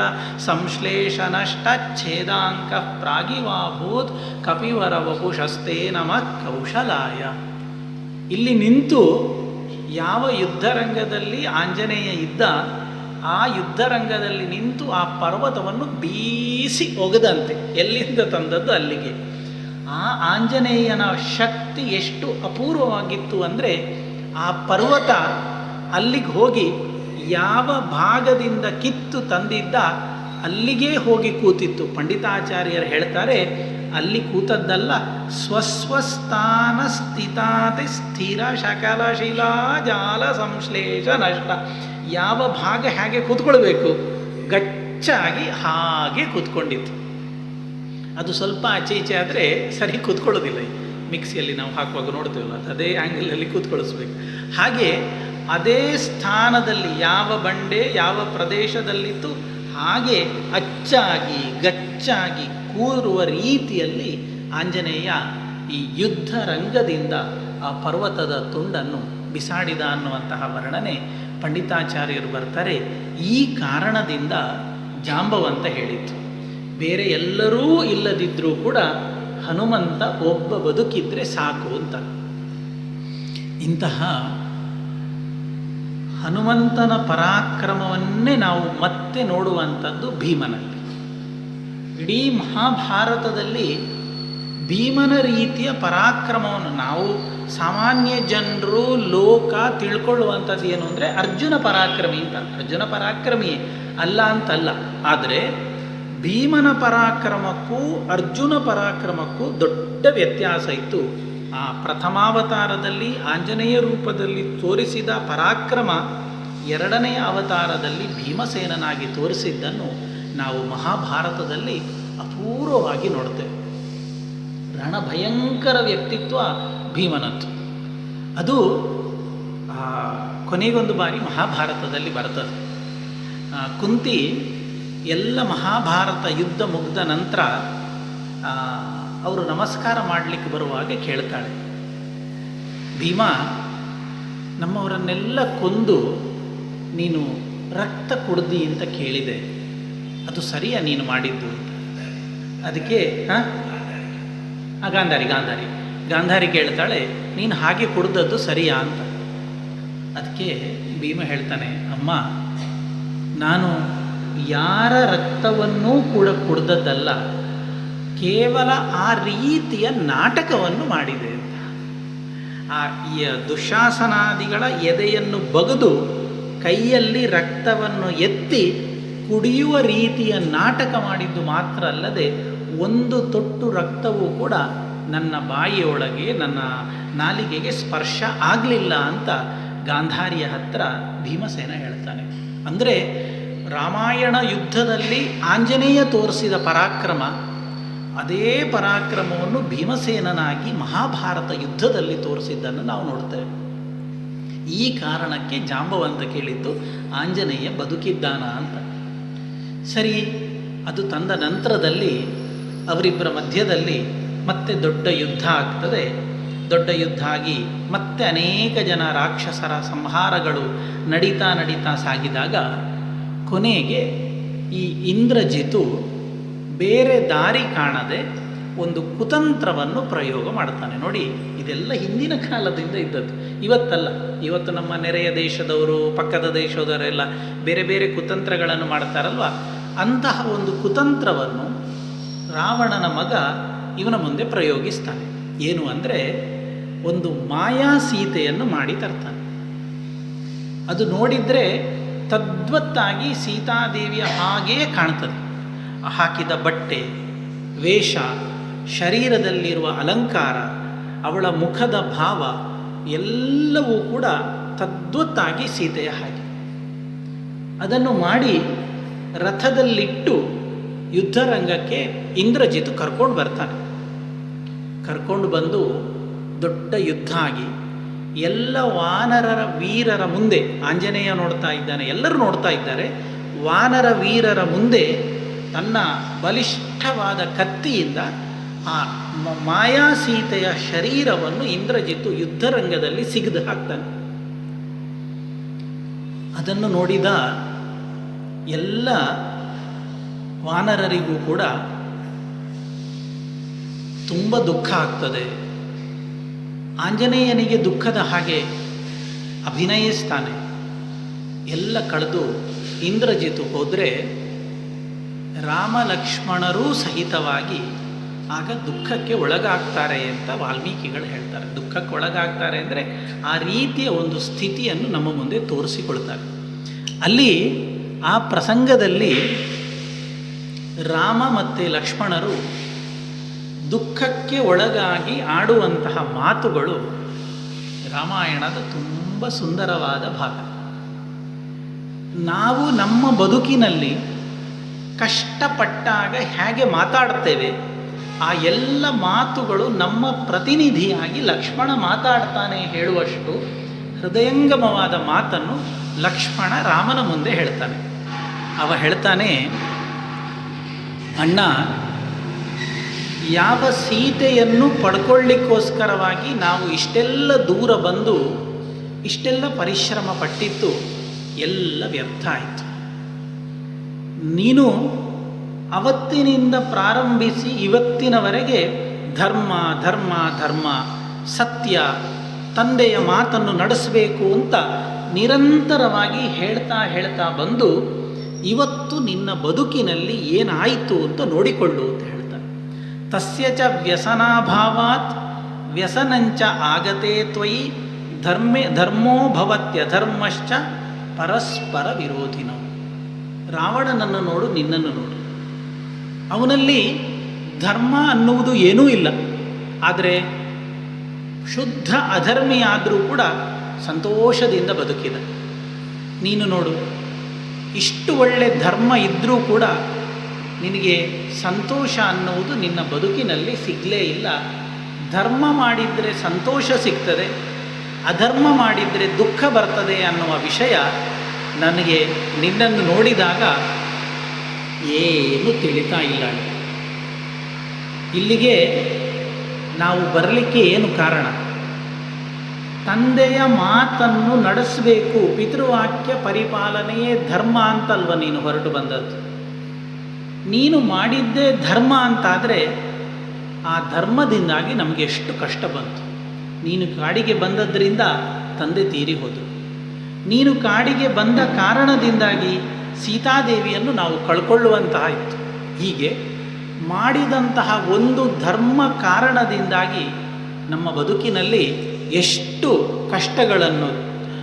ತ್ವಯಿ ಪ್ರವ್ರಾಜಿತೆ ವೀರ ಗುರೋಶ್ಚ ವಚನೇ ಸ್ಥಿತೆ ರಕ್ಷಸಾಪಹೃತ ಭಾರ್ಯ ಪ್ರಾಣೈ ಪ್ರಿಯತರ ತವ. ಇದೆಲ್ಲ ನಮ್ಮ ಬದುಕಿನಲ್ಲಿ ಬಂದು ಹೋಯಿತು. ಆದ್ದರಿಂದ ಇಂತಹ ಧರ್ಮ ನಮ್ಮ ಪಾಲಿಗೆ ಯಾವತ್ತೂ ಕಷ್ಟವನ್ನೇ ಕೊಟ್ಟದ್ದು ಅಂತ ನಾವು ಹೇಗೆ ಮಾತಾಡ್ತೇವೆ ಆ ಮಾತುಗಳನ್ನು ಲಕ್ಷ್ಮಣ ರಾಮನ ಮುಂದೆ ಹೇಳ್ತಾರೆ. ತುಂಬ ಉದ್ದದ ಪ್ರಸಂಗ ಅದು. ಅದೆಲ್ಲ ಹೇಳಿಯಾದ ನಂತರ ಕೊನೆಗೆ ಅವನೇ ಉತ್ತರವನ್ನು ಕೊಡುತ್ತಾನೆ. ಈ ಸಂದರ್ಭದಲ್ಲಿ ನಿನ್ನನ್ನು ದುಃಖದಿಂದ ಪಾರು ಮಾಡಲಿಕ್ಕೆ ಬೇರೆ ಹೇಗೆ ಮಾತಾಡುವುದು ಅಂತ ನನಗೆ ಗೊತ್ತಾಗಲಿಲ್ಲ, ಅದಕ್ಕೋಸ್ಕರ ಮಾತಾಡಿದೆ ಅಂತ. ಅದೆಲ್ಲ ಮಾತು ಮುಗಿಯುವಾಗ ವಿಭೀಷಣ ಬರ್ತಾನೆ. ವಿಭೀಷಣ ಹೇಳ್ತಾನೆ, ರಾಮ, ಈ ನಡೆದಂತಹ ಘಟನೆಯನ್ನು ನೀವು ಸತ್ಯ ಅಂತ ನಂಬಬೇಡಿ. ಈ ಇಂದ್ರಜಿತುವಿನ ಎಲ್ಲ ಮಾಯಾವಿದ್ಯೆಗಳು ನನಗೆ ಗೊತ್ತುಂಟು, ಆದ್ದರಿಂದ ಅವ ಮಾಡಿದ್ದು ನಾಟಕ, ನಾವು ಯುದ್ಧಕ್ಕೆ ಹೊರಡುವ ಅಂತಾರೆ. ಆ ಪ್ರಕಾರದಲ್ಲಿ ಲಕ್ಷ್ಮಣನನ್ನು ಮುಂದಿಟ್ಟುಕೊಂಡು ಯುದ್ಧ ಪ್ರಾರಂಭ ಆಗ್ತದೆ. ಆ ಇಂದ್ರಜಿತುವಿನ ಬಳಿಗೆ ಸಾಗಿದ ಲಕ್ಷ್ಮಣ ಮತ್ತು ಅವರಿಗೆ ಭಯಂಕರವಾದ ಯುದ್ಧ ನಡೀತದೆ. ಕೊನೆಗೆ ಇನ್ನು ಇವನನ್ನು ಭೂಮಿಯಲ್ಲಿ ಉಳಿಸಬಾರದು ಅಂತ ಯೋಚನೆ ಮಾಡಿದ ಲಕ್ಷ್ಮಣ ಒಂದು ಬಾಣವನ್ನೆತ್ತಿ ಪ್ರತಿಜ್ಞೆ ಮಾಡ್ತಾನಂತೆ. ಆ ಲಕ್ಷ್ಮಣನ ಪ್ರತಿಜ್ಞೆ ಎಷ್ಟು ಅಪೂರ್ವವಾದದ್ದು ಅಂತಂದರೆ, ಧರ್ಮಾತ್ಮ ಸತ್ಯಸಂಧಶ್ಚ ರಾಮೋ ದಾಶರಥಿರ್ಯದಿ ಪೌರುಷೇ ಚ ಅಪ್ರತಿದ್ವಂದ್ವ ಶರೈನಂ ಜಹಿ ರಾವಣಿಂ. ಇಷ್ಟು ಪ್ರತಿಜ್ಞೆಯನ್ನು ಮಾಡಿ ಲಕ್ಷ್ಮಣ ಬಾಣ ಬಿಡ್ತಾನಂತೆ. ಏನು ಪ್ರತಿಜ್ಞೆ? ಧರ್ಮಾತ್ಮ, ನನ್ನ ಅಣ್ಣ ರಾಮಚಂದ್ರ ಯಾವತ್ತೂ ಕೂಡ ಧರ್ಮದ ದಾರಿಯನ್ನು ಬಿಡದೇ ಇದ್ದರೆ ಧರ್ಮಾತ್ಮ, ಸತ್ಯಸಂಧಶ್ಚ, ಯಾವತ್ತೂ ಕೂಡ ಸುಳ್ಳಿನ ಮಾತನ್ನು ಯೋಚನೆಯೂ ಮಾಡದೆ ಸತ್ಯವನ್ನು ಮಾತ್ರ ನುಡಿತಾ ಬಂದಿದ್ದರೆ, ರಾಮೋ ದಾಶರಥಿರ್ಯದಿ ಪೌರುಷೇಚ ಅಪ್ರತಿದ್ವಂದ್ವ, ಅವನ ಪೌರುಷಕ್ಕೆ ಎದುರಾಗಿ ನಿಲ್ಲುವ ಮತ್ತೊಬ್ಬ ವ್ಯಕ್ತಿ ಇಲ್ಲಿ ಇಲ್ಲ ಅಂತಂದರೆ ಶರೈನಂ ಜಹಿ ರಾವಣಿಂ, ಈ ಬಾಣ ಹೋಗಿ ಆ ರಾವಣನ ಮಗನನ್ನು ನಾಶ ಮಾಡಲಿ ಅಂತ ಸಂಕಲ್ಪ ಮಾಡಿಕೊಂಡು ಬಾಣ ಪ್ರಯೋಗ ಮಾಡ್ತಾನೆ. ಅವನ ಆ ಶಪಥ, ಆ ಸಂಕಲ್ಪ ಈಡೇರ್ತದೆ. ಎಲ್ಲ ರಾಕ್ಷಸ ಸೈನ್ಯದ ಮಧ್ಯದಲ್ಲಿದ್ದ ಇಂದ್ರಜಿತು ವಾನರರೆಲ್ಲ ನೋಡ್ತಾ ಇದ್ದ ಹಾಗೆ ಇವನ ಬಾಣದ ಪೆಟ್ಟಿಗೆ ಒಳಗಾಗಿ ತನ್ನ ಪ್ರಾಣವನ್ನು ಕಳ್ಕೊಳ್ತಾನೆ ಅನ್ನುವಲ್ಲಿಗೆ ರಾವಣನ ಪಕ್ಷದಲ್ಲಿದ್ದ ಒಂದು ದೊಡ್ಡ ಆಧಾರ ಸ್ತಂಭ ಇಬ್ಬರು, ಇದಕ್ಕಿಂತ ಮುಂಚೆ ಮಕರಾಕ್ಷ ಇತ್ಯಾದಿಗಳೆಲ್ಲ ಹೋಗಿ ಆಗಿದೆ. ಇಬ್ಬರು ದೊಡ್ಡ ರಾವಣನಿಗೆ ಭರವಸೆಯನ್ನು ಕೊಟ್ಟಿದ್ದ ಜನಗಳು, ಒಬ್ಬ ಕುಂಭಕರ್ಣ, ಇನ್ನೊಬ್ಬ ಇಂದ್ರಜಿತು. ಅವರಿಬ್ಬರೂ ಕೂಡ ತಮ್ಮ ಪ್ರಾಣವನ್ನು ಕಳ್ಕೊಂಡ ಪ್ರಸಂಗದಲ್ಲಿ ರಾವಣ ಮಾನಸಿಕವಾಗಿ ಮತ್ತಷ್ಟು ದುರ್ಬಲನಾಗ್ತಾನೆ. ಹತಾಶನಾಗಿ ಇನ್ನು ಬೇರೆ ದಾರಿ ಯಾವುದೂ ಇಲ್ಲ ಅಂತ ಯೋಚಿಸಿ ತಾನಾಗಿ ಹೋರಾಡಬೇಕು ಅಂತ ನಿಶ್ಚಯಿಸಿಕೊಂಡು ಮತ್ತೆ ತನ್ನ ಯುದ್ಧಕ್ಕೋಸ್ಕರ ತಾನೇ ಮುಂಚೂಣಿಯಲ್ಲಿ ನಿಂತು ಯುದ್ಧ ಮಾಡಲಿಕ್ಕೋಸ್ಕರ ಹೊರಡ್ತಾನೆ. ಮತ್ತೆ ಅವನ ಯುದ್ಧದ ಪ್ರಸಂಗವನ್ನು ನಾಳೆ ಸಂಜೆ ಸೇರಿದಾಗ ನೋಡುವ ಅಂತ ಹೇಳ್ತಾ ಶ್ರೀಕೃಷ್ಣ ಅರ್ಪಣಮಸ್ತು.